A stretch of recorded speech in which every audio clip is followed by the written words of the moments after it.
मोरया कहते हुए आपका स्वागत करते हैं प्रिय दोस्तों। स्वस्ति प्रोग्राम में कनातुई पे हम हर हफ्ते जो आते हैं और आज के एपिसोड में हम जब आए हैं तो हम आए हैं कुछ ढेर से फ्राख आपने जो भेजे हैं लड्डू के फॉर्म में।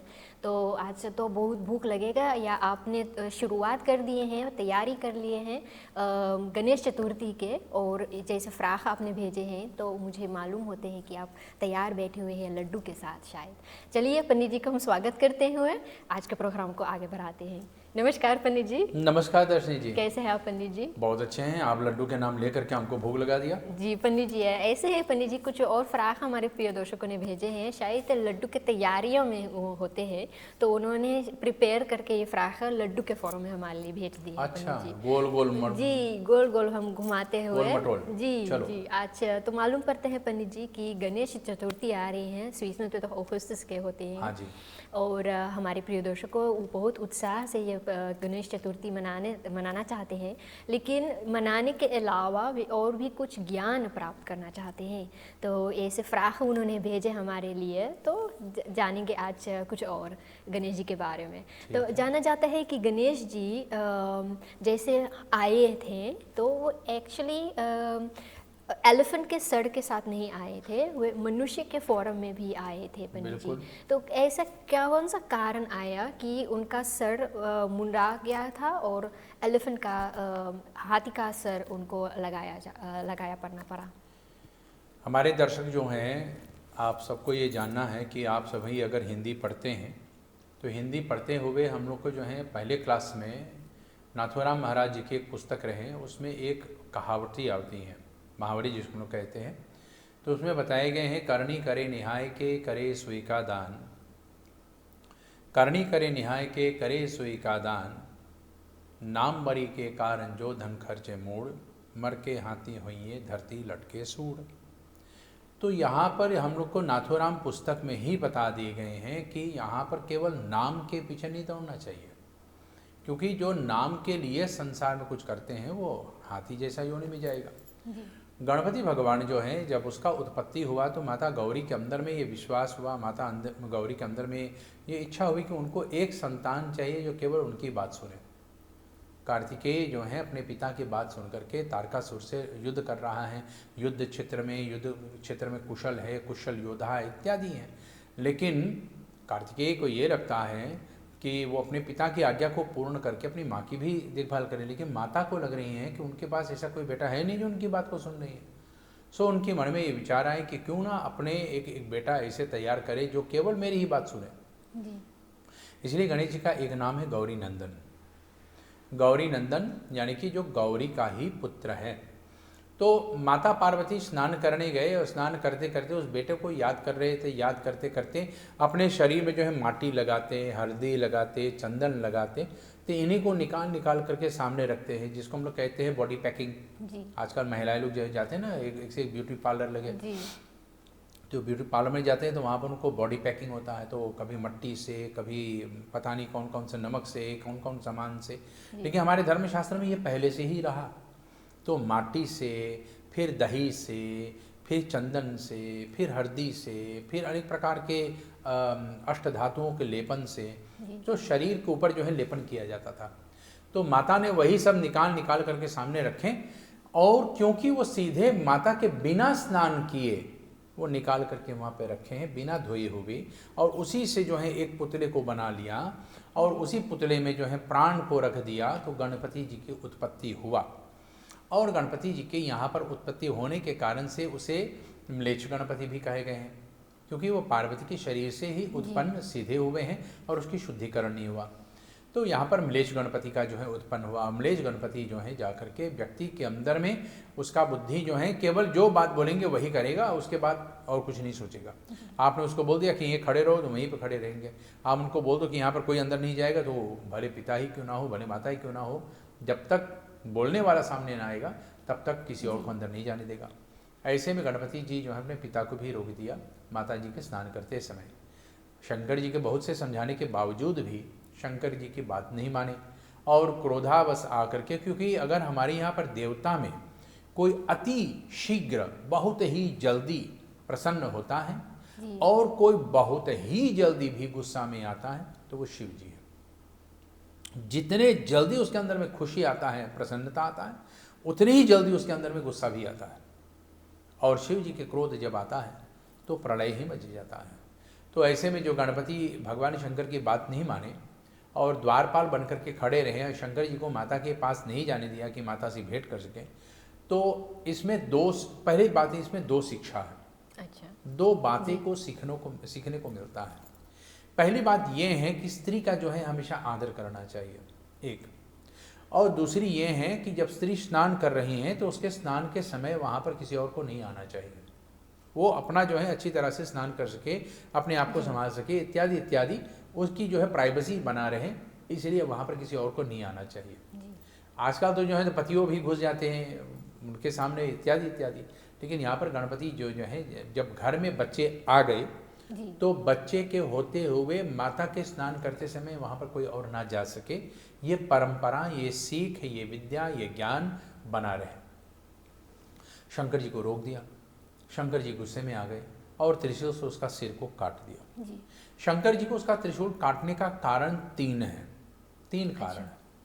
पहला कारण ये है कि माता ने जो है गणपति का जब निर्माण किया, गणपति जी का शरीर को बनाया, तो शंकर जी से पूछा नहीं था, उनको बताया भी नहीं। बताया भी नहीं। अच्छा। तो बिना आज्ञा को कुछ भी प्राप्त कर लेना और उसे अपने जीवन में काम में लाना, ये शिव आज्ञा के विरुद्ध है। तो ये पहला दोष। दूसरा दोष ये है कि गणपति का शरीर का निर्माण हुआ लेकिन शिव का कोई भी उसका अंश उसमें नहीं है, शिव का कोई भी योगदान उसमें नहीं है। और तीसरा, वो केवल मां की आज्ञा को मानने वाले रहे, पिता की आज्ञा को ना माने। ये तीन दोष उसके अंदर में हो गए।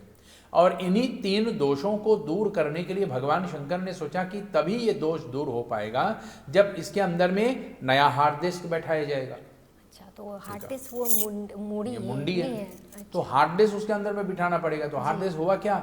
नया सर। तो एक सिर जो है अहंकार के कारण से, केवल एक बात को मानने के कारण से, और केवल मल से उत्पन्न की गई हैं, तो इसलिए उसको म्लेच्छ गणपति भी कहते हैं, म्लेच्छ सिर भी कहते हैं। तो उस म्लेच्छपन को दूर करने के लिए भगवान शंकर ने सोचा, भाई इसका पहचान इस प्रकार से बनाऊं कि संसार में सबके लिए एक समान हो जाए। अच्छा, तो इसीलिए शायद गणेश जी को परम पूज्य भी कहा जाता है पंडित जी? नहीं, बिल्कुल नहीं। इसलिए नहीं? इसके लिए नहीं। तो कैसे पंडित जी? यहाँ पर गणपति को प्रथम पूज्य होने का जो है तात्पर्य बाद में आता है। अच्छा। ये विषय बाद में आता है। पहले भगवान शंकर ने सोचा कि भाई अगर मैं इस संसार में देव हूँ और मैं ना मनुष्य में, ना पशु में, ना पक्षी में, ना भूत, ना प्रेत में, किसी में भेदभाव नहीं रखता हूँ, तो मेरे पुत्र को भी इसी प्रकार से होना चाहिए।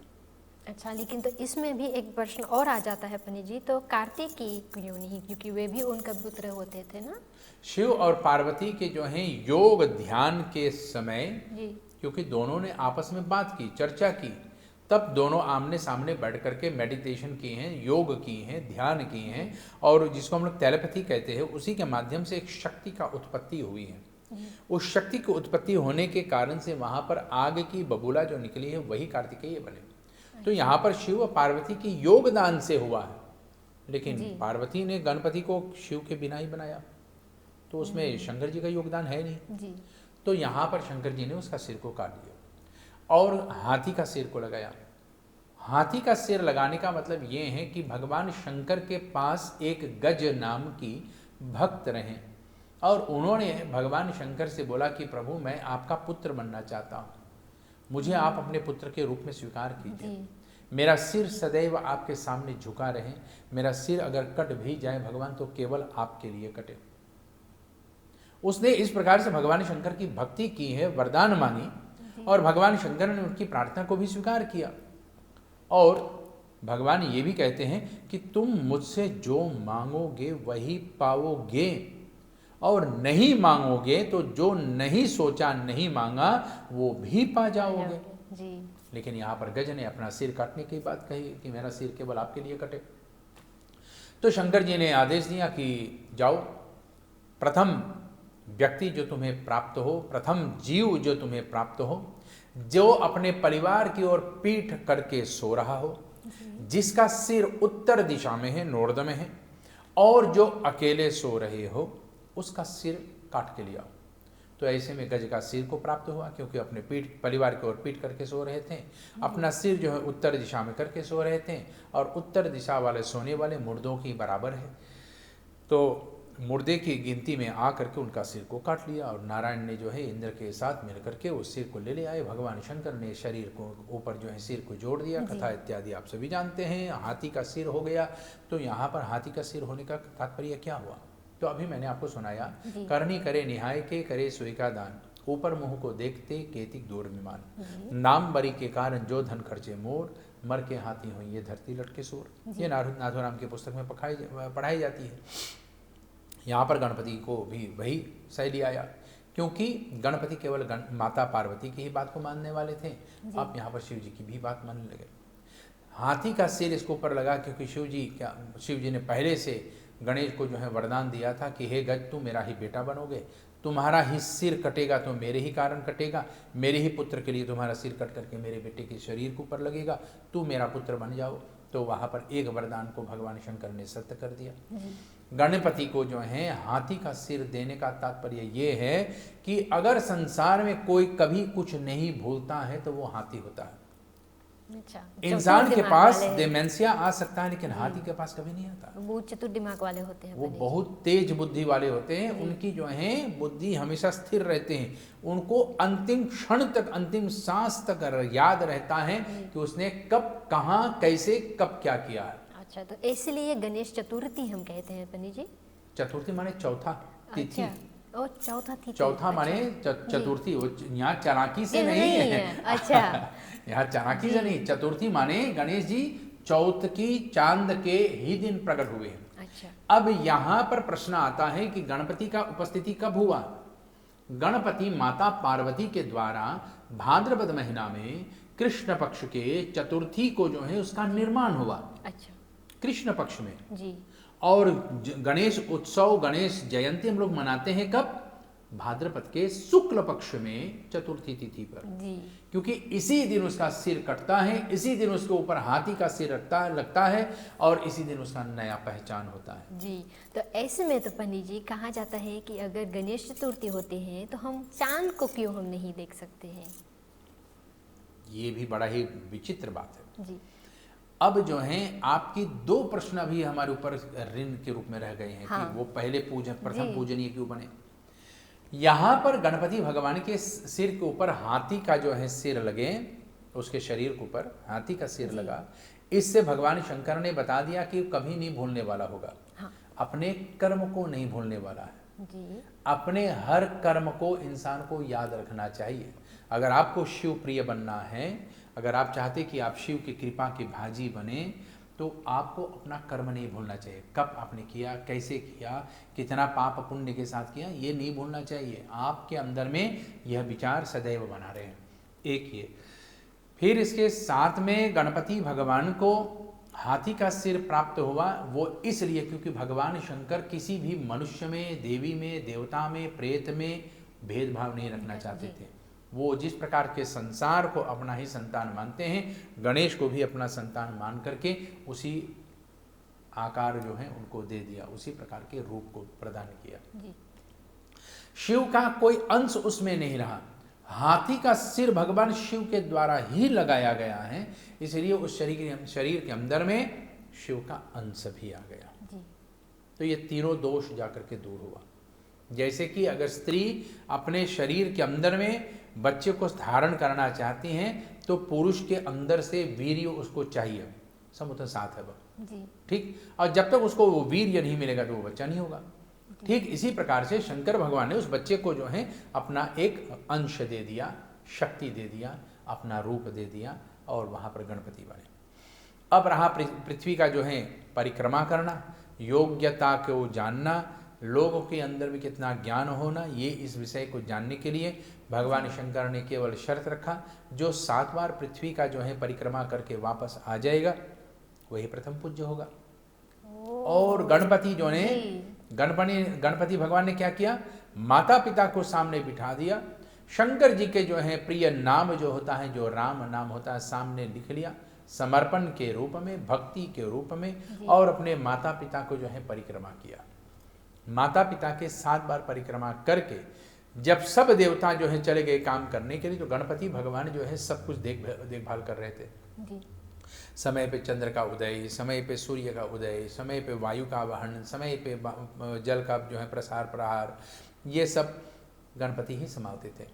और ये सब काम करते हुए माता पिता की 7 परिक्रमा करके और वह प्रथम पूज्य बन गए। जिन्होंने अपने संसार में अपने माता पिता से बढ़कर और कुछ नहीं जाना, अपने माता पिता को ही सब कुछ जाना, वही परिवार में श्रेष्ठ होता, वही महान होता है।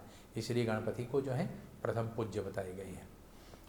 और अब यहाँ पर आपका ये दूसरा प्रश्न आ गया कि चांद को क्यों नहीं देखना चाहिए। एक बार गणपति भगवान भोजन कर रहा था और उनको भोजन में एक चीज को जो है सबसे ज्यादा पसंद होता है, वो है मोदक। जी। मोदक एक प्रकार के लड्डू है, लेकिन लड्डू के ऊपर जो है उनकी कोहनी की तरह बना रहता है। कोहनी यानी कि एक पिंड की तरह, तो वहाँ पर कोहनी की तरह बने के कारण से गणपति भगवान को बड़ी प्रिय है और ये माता पार्वती उनको देती थी और गणपति भगवान जो है बड़े प्रेम के साथ इसको खाते थे। लेकिन एक बार गणपति भगवान अकेले में बैठ करके मोदक खा रहा था, खूब खा रहा था, 1 नहीं 10 नहीं 40 नहीं, अधिक से अधिक खा रहा था। जी। और खाते, गणपति हाथी तो मोटा होता ही है, पेट मोटा होता है, तो गणपति जी खा रहे हैं और आकाश में चंद्रमा देख करके गणपति किस प्रकार से खा रहे हैं, हंसने लगा और हंसते हंसते चंद्रमा ने जो है गणेश जी का अपमान कर दिया। ये तो अच्छी बात नहीं हुई। और गणपति जी का जब अपमान हुआ तो वहां पर बोला, एक तो हाथी जैसा सिर, बड़े लंबे पेट, और देखो किस प्रकार से खाए जा रहे हैं। गणपति भगवान को लगा कि ये हमको नजर लगा रहा है और हमको कोई नजर लगाएगा तो वो उसका नजर नहीं है। हाँ, तो उसका नजर दूर होना चाहिए ना। जी। तो नजर कैसे दूर हो, तो वहां पर चंद्रमा को श्राप दे दिया कि हे चांद, तूने मेरे रंग रूप को देख करके हंसा, मेरे ही पेट को हंसा, मेरे ही भोजन पे हंसे, मेरी सौंदर्य को तूने अपमानित की, जा तू काला हो जा। चंद्रमा के अंदर में जो चमक रहा वो चमक तुरंत काला हो गया। चंद्रमा काले पड़ गए और काले पड़ने के बाद जो है उसके अंदर में कोई चमक नहीं रहा, पृथ्वी पर ना प्रकाश रहा ना कुछ। देवताओं में हाहाकार मच गया। सबने भगवान से प्रार्थना की, शंकर जी से प्रार्थना की, तो शंकर जी बोले कि देखो, श्राप देने वाला मैं नहीं, श्राप देने वाले तो गणपति ही हैं, तो गणपति से प्रार्थना करो। तो सबों ने मिल करके गणपति भगवान से प्रार्थना की और गणपति भगवान से प्रार्थना की, और प्रार्थना करते हुए गणपति ने शर्त रखा कि हे चंद्र, तुम्हारे अंदर में ये चमक तभी वापस आएगा जब मेरा ये शर्त तुम्हें स्वीकार होगा। और शर्त उसने क्या रखा कि आज के दिन तूने मुझे देख करके हंसा, मेरा अपमान किया, आज चौथ की चंदा है और चौथ के चंदा के दिन कोई चांद को नहीं देखेगा। जो भी तुम्हें देखेगा आज के दिन उसे बदनामी, अपमान, अपयश लगेगा। अतः तुमको आज के दिन जो भी देखेगा उसको अपयश के भागी बनना पड़ेगा। इसलिए जाओ, मैं तुम्हें मुक्त करता हूँ, लेकिन चौथ के दिन आपको कोई भी नहीं देखेगा। चौथ की चंदा पूजनीय नहीं होगा। इसलिए चौथ की चंदा जो होते हैं भाद्रपद महीना के शुक्ल पक्ष के चौथी तिथि जो होती है, द फिफ्थ मान, इस दिन चांद को नहीं देखना चाहिए। अच्छा। और इस दिन अगर चांद को देखें तो कहते हैं चांद को कैसे देखें, वो भी प्रतिबिंब में, छाया के रूप में, पानी के रूप में देखें, और पानी के भीतर में उसकी छाया देख करके चांद को देखा जाए तो कोई दोष नहीं लगता। लेकिन डायरेक्ट चांद को देखेंगे तो अपमान, बदनामी इत्यादि होगा। इसलिए यहाँ पर चांद को नहीं देखते हैं। तो पंडित जी, जो एस्ट्रोनॉट होते हैं वो प्लैनेट में होते हैं और चांद की, आप धरती छोड़ करके बाहर क्यों चले गए? वो जानना चाहते हैं पंडित जी, उनका कौन शायद पाप लगे है अफसोस कि सबन के ऊपर कोई विशेष कारण के प्रॉब्लम ना आ जाए जब चांद को वो देखेंगे। आपकी बुद्धि को तो दांत देना पड़ेगा क्योंकि ISS वाली जो है आकाश में रहते हैं, स्पेस स्टेशन में रहते हैं, और वो तो चांद को बराबर दिखते रहते हैं, तो क्या उनको बदनामी नहीं लगेगा? जी, है ना। होता है। तो आपका ये प्रश्न सर आंखों पर है और आपकी चतुराई को भी आप गणपति का पूजन कर रहे हैं। तो यहाँ पर धर्मशास्त्र के अनुसार से बताए गए हैं कि चंद्र की जो चमक जो होते हैं वो धरती पे रह करके जो कोई भी देखेगा, जी, धरती पर रह करके मृत्यु लोक में, यानी कि मृत्यु लोक में रह करके जो भी चंद्रमा को देखेगा वो भी चतुर्थी तिथि में, कोई भी चतुर्थी तिथि में, जी भाद्रपद से शुरुआत हुआ लेकिन भाद्रपद के प्रत्येक चतुर्थी उसके बाद जो आएगा, जो भी चांद को देखेगा उसको जो है ये अपयश लगेगा। अब आप स्पेस में रहते हैं तो स्पेस में रह करके या चंद्र के ऊपर रहते हैं तो चंद्र के ऊपर रह करके आप वहाँ पर चंद्र को देखेंगे तो आपको दोष नहीं लगेगा क्योंकि आपका निवास वहीं है। अच्छा, तो ऊपर रह के नहीं होगा। अच्छा। अब आप बताइए, जी चंद्रमा अपने आप को देख करके चतुर्थी तिथि पर क्या उसको स्वयं का दोष लगेगा?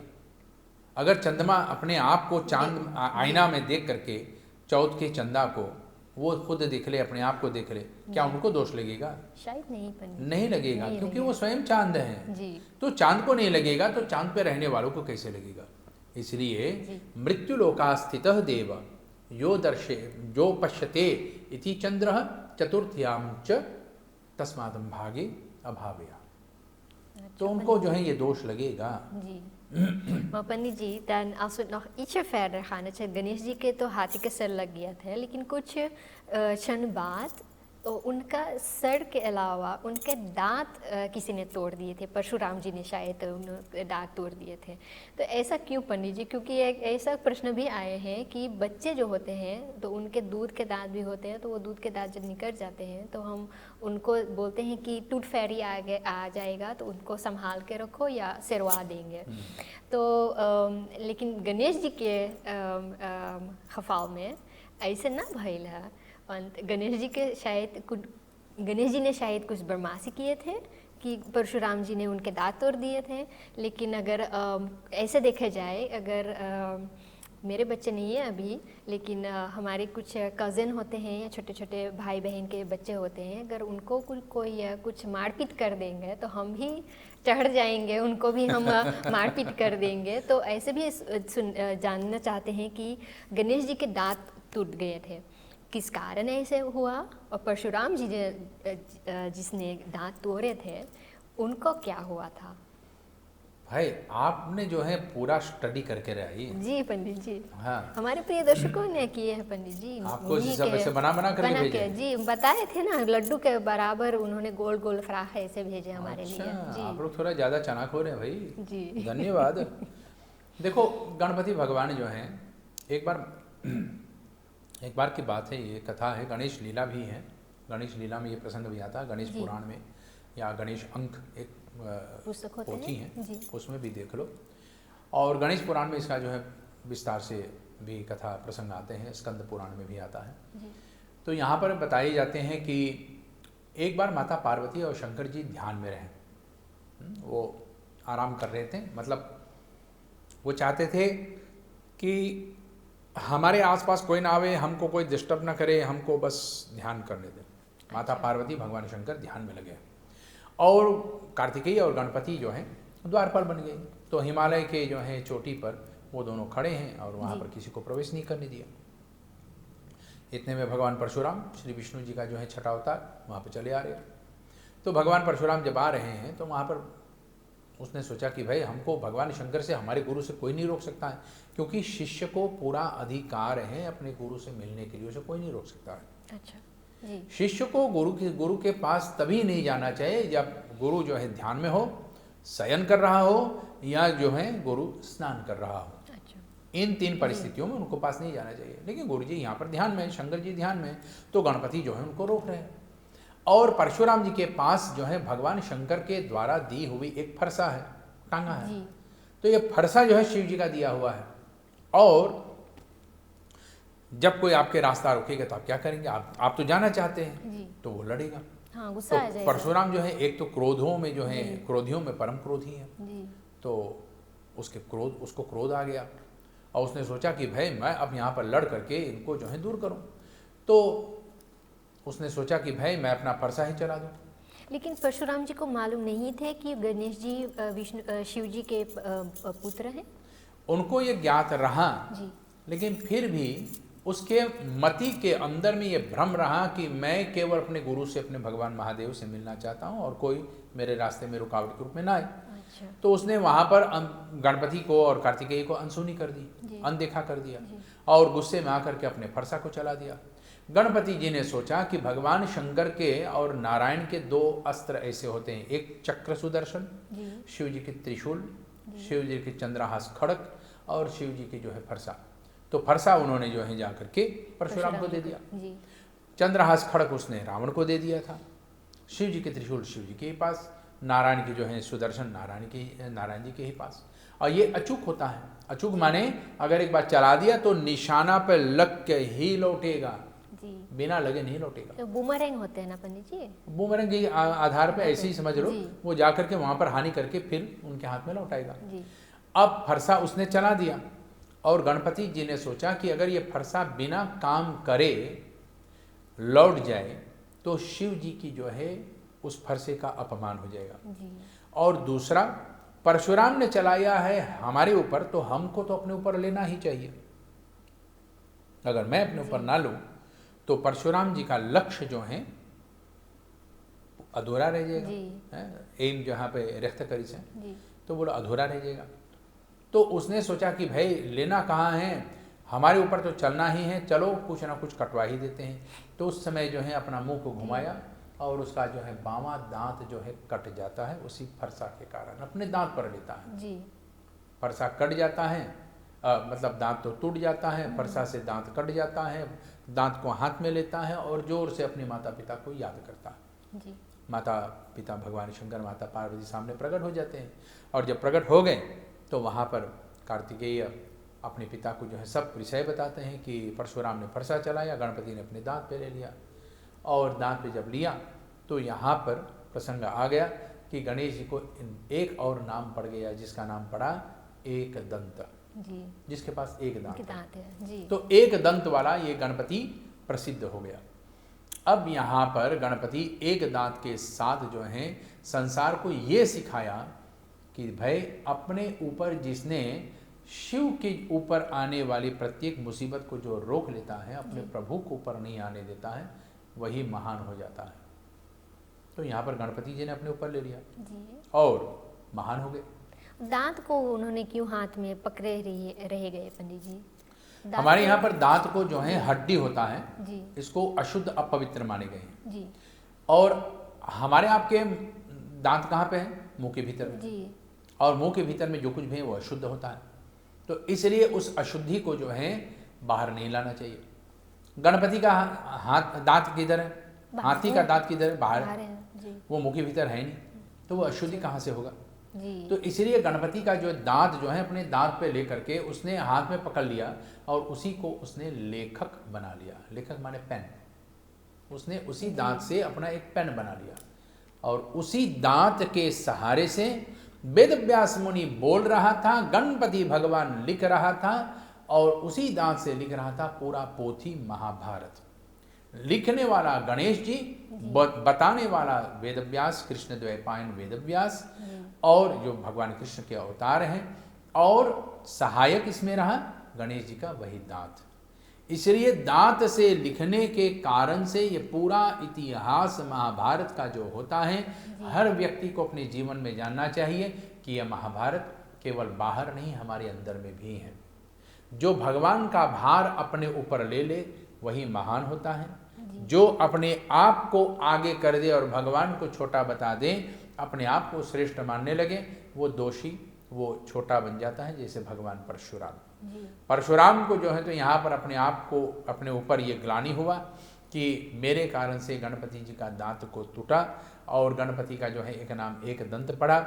लेकिन साथ साथ में भगवान शंकर ने ये भी बता दिया, तो ये तो गणेश लीला की शुरुआत है। जी। लेकिन शंकर जी यहाँ पे परशुराम जी ने कुछ नहीं किया पंडित जी, परशुराम जी को दंड नहीं दिए या मारा पीटा नहीं पंडित जी। अगर आप माँ हैं जी और आपके बेटे को कोई कुछ करेगा, हाँ, तो आप गुस्सा करेंगे? नहीं, मारपीट के बराबर करेंगे। आप मारपीट के बराबर कर देंगे? तो ठीक इसी प्रकार से माता गौरी, माता पार्वती परशुराम को श्राप देने लगा। अच्छा। और भगवान शंकर ने माता को शांत कर दिया कि देवी, इसमें परशुराम का कोई दोष नहीं है। यहाँ पर गणपति जी का जो है एक नया लीला शुरू होने वाला है और इस लीला को आप जाने, तभी तो जो है उसका एक दांत को तोड़ना है। हर संघर्ष में कोई ना कोई प्रतिष्ठा है। बिना मुसीबत का कोई आगे नहीं बढ़ता है, बिना संघर्ष का कोई व्यक्ति आगे नहीं बढ़ पाता है। तो हमारे आपके जीवन में जितनी भी मुसीबतें आती हैं, ये हमें आपको और मजबूत बनाने के लिए आते हैं। ठीक इसी प्रकार से गणपति जी के पास जो दांत टूटने की परिस्थिति आया, इस परिस्थिति में गणपति जी और श्रेष्ठ हुए और महान हुए, तभी तो जो है गणपति का जो है ऐसा प्रतिष्ठा हुआ। तब जाकर के ये मंत्र भगवान शंकर ने गणपति को प्रदान किया, एक दंताय विद्महे वक्रतुंडाय धीमहि तन्नो दंती प्रचोदयात्। हे दांत को धारण करने वाला, एक दांत वाला, लंबा पेट वाला गणेश जी, आपको जो है बार बार हम नमन करते हैं, जो आप संसार को ज्ञान को देने वाले हैं। Goed, Pandit ji. Pandit ji, is het ook zo dat de Ganesh dan ook de God is van heel veel geduld? Ganpati हमारे यहाँ पर केवल संतोष की देवता नहीं है, शुभता के देवता है। जी। हर कार्य जो हम लोग पहले करते हैं उसमें गणपति भगवान का पूजन करते हैं। जी। बिना गणपति पूजन किए जो भी कार्य करेंगे उसमें बाधा आ जाएगा, मुसीबत आ जाएगा, अधूरा रह जाएगा। इसलिए हर कार्य को शुरू करने से पहले गणपति का नाम लिया जाता है, गणपति का पूजन होता है, गणपति पूजन के बाद बाकी देवी देवताओं का पूजन होता है। बिना गणेश पूजा के जो कुछ भी होता है वह अधूरा रह जाता है।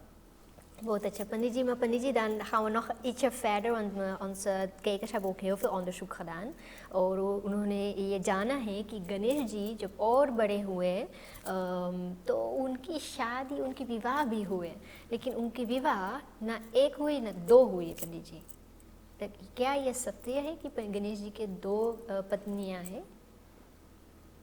देखो, गणपति भगवान के पत्नियां दो हैं जी। ये शरीर के रूप में ठीक है, लेकिन शादी एक ही हुई है। एक ही बार शादी हुआ। अच्छा। और दोनों के साथ में। अच्छा। ये दोनों राजकुमारी की बेटियां हैं। जी। और राजकुमार की बेटियां होने के कारण से गणपति भगवान इन दोनों के साथ, मतलब एक बार भगवान श्री गणेश यात्रा पे गए तो इन बेटियों को जो हैं, इनकी पत्नियां जो रहीं, इनको किसी राक्षस ने जो है जाकर के, दुर्धर्ष नाम के राक्षस ने तंग किया, जी। कष्ट पहुंचाया।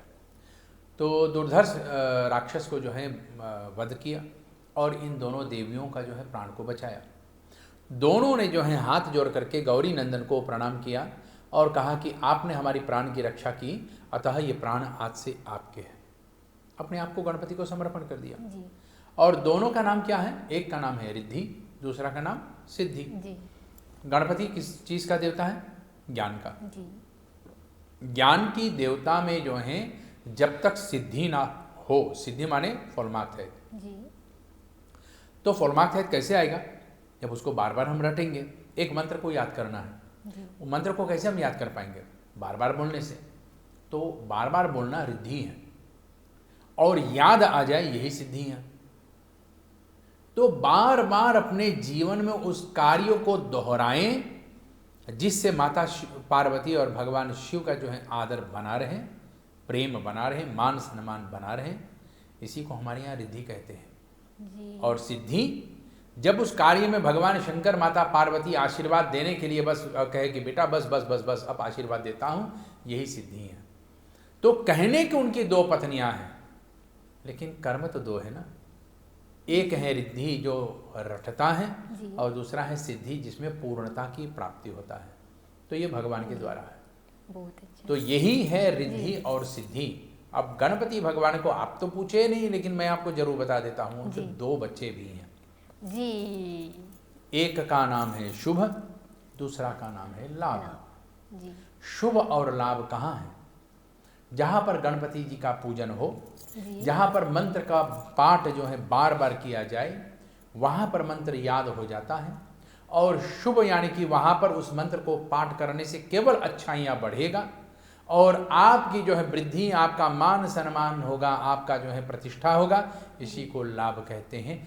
तो यहाँ पर गणपति का केवल इतना ही मान सम्मान करने से आपको रिद्धि सिद्धि प्राप्त हो जाएगा और शुभ और लाभ भी प्राप्त हो जाएगा। जी। इसलिए हमारे यहाँ पर दीपावली के दिन अपने अपने तिजोरी पे शुभ लाभ लिखते हैं और उसी के ऊपर जो है रिद्धि सिद्धि लिखते हैं और उसी के ऊपर जो है जा करके एक कलम और स्याद को जो है रख करके, स्याही को रख करके गणपति का पूजन करते हैं।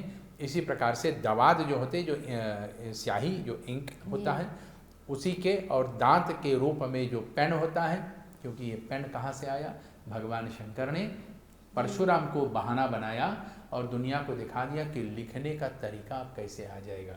तो गणपति ने अपने दांत को यहाँ पर माध्यम बनाया और लिखने का जो है बहाना बता दिया, संसार में सिखा दिया कि किस प्रकार से लिखा जाता है। तो ये सब कला भगवान शंकर माता पार्वती की कृपा से है। बहुत अच्छा पंडित जी, जहाँ ये जो हिस्ट्री हमें स्कूल पर सिखाया जाता है, ये हमारे धर्म में एक तो अलग तरीके से ये हिस्ट्री ये प्रमाण होता है पंडित जी।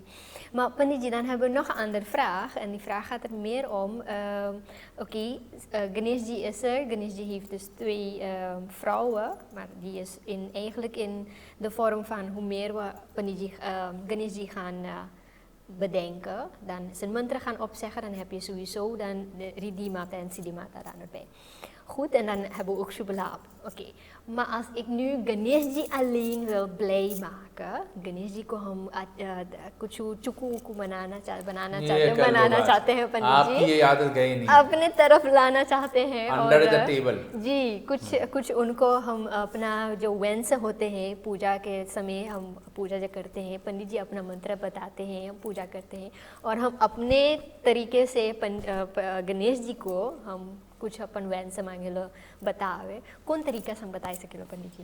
देखो, भगवान गणेश को जो है कुछ बताने की आवश्यकता ही नहीं है जी, वो पहले से ही जानता है, क्योंकि हमारे बुद्धि में, हमारे मस्तिष्क में यहाँ पर ये जहाँ पर चोटी होता है, जहाँ पर स्त्रियों की जटा होती हैं, वहीं पर गणपति जी पूर्ण बुद्धि के रूप में विराजमान रहता है, वो वहाँ पर रहता है। एक ये, दूसरा आप यहाँ पर कह रहे हैं कि भगवान को चुकू देने के लिए, तो भगवान को चुकू देने की आवश्यकता नहीं, क्योंकि जहाँ पर गणपति भगवान के पूजा में केवल दुबा घास ही दे दिया गया है। अगर आप बनाना चाहते हैं भगवान गणेश के लिए तो दुबा घास की माला बनाइए और दुबा घास की माला बना करके गणेश जी को पहनाइए। इससे गणपति भगवान अत्यंत प्रसन्न होता है और प्रसन्न होकर के आपके मन इच्छित कार्य को पूर्ण कर देता है। तो पंडित जी, दुबा घास का रहस्य ये कैसा होता है गणेश जी के पास प्रस्तुत? ये दुबा घास होता है कि एक बार कुबेर ने अपने घर पे भोज रखा, भोज माने भोजन करने का न्योता दिया जी। तो भोजन करने का न्योता जब होता है तो सबको बुलाते हैं, तो सबने गए जी। शिव परिवार की ओर से। उसने सोचा कि भाई पूरा परिवार आ जाएगा तो ज़्यादा खा जाएगा, तो उसने बोला कि चलो गणपति तू ही आ जा, तू अकेले आ जा। तो उसने सोचा कि गणपति भगवान को मैं खूब खिला लूँगा, लेकिन खिला नहीं पाया। जितना भी रखते गए सब खाते गए, गणपति जी उनका पेट नहीं भरा, यहाँ तक उनकी सोना चांदी तफरा, उनकी आसन, उनकी कुर्सियाँ, उनकी बर्तन, उसकी थाली, उसकी जितने कुछ भी रहे वो सब गणपति जी अपने अंदर में धारण करना शुरू कर दिया, खाना शुरू कर दिया जी। अब कुबेर के पास कुछ नहीं बचा, तो उसने अब विनती किया, प्रार्थना किया कि गणपति का पेट कैसे भरे। तो वहाँ पर माता पार्वती को याद किया, पार्वती जी आई, क्योंकि वो माता जी होती है गणेश जी के। बिल्कुल। तो माता जी ने अपने हाथ से गणपति को जो है जा करके एक मोदक दे दिया, जो माँ के हाथ से प्राप्त की हुई तत्व है उसी से पेट भरता है। तो गणपति जी का पेट भर गया, लेकिन अब इतना तफरा कुर्सी खाने के बाद वो पचे कैसे, उसको तो पचाना है। तो गणपति ने अपने माया शक्ति से वापस कर दिया, लेकिन अपने पेट को पचाने के लिए यहाँ पर एक वरदान के रूप में दे दिया कि मुझे दुर्वा सबसे प्रिय है, आप एक गाय को जो है दुबा घास खिला दो। यहाँ तक आप ये भी देखेंगे कि जिस दिन कुत्ते की पेट की या बिल्ली की पेट में दर्द होता है तो वो दुबा घास खाना शुरू करता है। दुबा घास के अंदर में एक ऐसा दूध होता है, एक ऐसा रस होता है जो हमारे शरीर के अंदर में जाने से अत्यंत लाभदायक होता है, डाइजेस्टिंग में जो है बहुत सहायता करता है और हमारे आप के अंदर में जितने भी अग्नि तापन हैं, जो सूर्य है, उसको जो है शांत करता है। अच्छा। तो इसलिए वहाँ पर गणपति को जो है दुबा माता पार्वती ने दी है। स्वयं माता पार्वती दुबा तो नहीं खाती हैं, नहीं लेती हैं, प्रयोग नहीं करते, उनकी पूजा में नहीं चढ़ते हैं, लेकिन यहाँ पर गणेश जी को जरूर देते हैं और गणेश जी को देने से उसके अंदर की जितने भी जलन रहा, जितने भी क्या कहते हैं पाचन शक्ति रुकी हुए, वो सब जो है शांत होता है। तो भगवान शंकर को यहाँ पर दुबा घास दे करके और माता पार्वती ने संतुष्ट किया। इसलिए दुबा जो देते हैं गणपति को, गणपति भगवान को केवल दुबा घास देने से गणपति भगवान अत्यंत प्रसन्न होता है। बहुत अच्छा पंडित जी। पंडित जी कुछ और प्रश्न बाकी थे, लेकिन हम जैसे समय को हम ध्यान में रखना चाहते हैं, तो समय फिर से आगे है पंडित जी। आप पचा नहीं पाए, आपको जी, दुबा घास देना पड़ेगा। जी तो दुबा घास के आपने जैसे बताए हैं, गणेश जी को हम अगर चढ़ाएंगे तो वो बहुत प्रसन्न होंगे। बिल्कुल और प्रसन्न उसके होगा। अलावा अगर हम गणेश जी के मंत्र कहेंगे या उनकी पूजा करेंगे तो गणेश जी भी अच्छा आशीर्वाद देंगे पंडित जी। बिल्कुल आशीर्वाद देगा। गणपति जी का जो है ओम गण गणपति ये नमः, जी। इस मंत्र का जपन करें। अगर आपको गणेश जी का पंचरत्न स्तोत्र आता है तो वो बोले। गणपति अथर्वशीर्ष आता है, अथर्वशीर्ष को पाठ करें। या तो फिर आपके अंदर में जो है माता गौरी के जो है गौरी नंदन का जो है जो स्तुति हैं उस स्तुति का पाठ करें। और या तो फिर ओम गण गणपति ये नमः, इस केवल द्विअक्षरी मंत्र को जो है पाठ करके गणपति भगवान को प्रसन्न कर लें। या तो आप मोदक भगवान गणेश को चढ़ावे, मोदक यानी कि लड्डू और दुबा घास, ये 2 चीज़ केवल इतना ही देने से गणपति भगवान प्रसन्न होता है। और जो भी अपनी झोली मांग पसार करके भगवान गणपति से जो कुछ भी मांगता है उसका पूर्ण होता है। नारियल देना ना भूले, आम देना ना भूले, क्योंकि ये गणपति को बड़ा ही प्रिय है। और अगर वास्तव में सबसे प्रिय अगर गणपति जी को कुछ है तो वो है खीर यानी कि मीठा भात। ये देने से गणपति महाराज अत्यंत प्रसन्न होते हैं और सभी के जो है मनोकामना को पूर्ण करते हैं। बहुत बहुत धन्यवाद पंडित जी, आपने जैसे बताए हैं आपको बहुत बहुत धन्यवाद भी। और गणेश जी के चतुर्थी के आपको बहुत बहुत शुभकामनाएं। आपको भी मंगल कामना और भगवान श्री गणेश सद्बुद्धि विवेक प्रदान करते रहे। धन्यवाद पंडित जी। धन्यवाद। फिर मिलेंगे अगले हफ्ते फिर मिलेंगे जी जी प्रिय लड्डू दोस्तों, के साथ। अच्छा जी, हाँ असली लड्डू के साथ हाँ मिलेंगे जी। पंडित जी। जी तो प्रिय दोस्तों, इसी के साथ आज के एपिसोड हम लड्डू के साथ और ओम गणेशाय नमः के साथ फिर कहते हैं, फिर मिलेंगे अगले हफ्ते।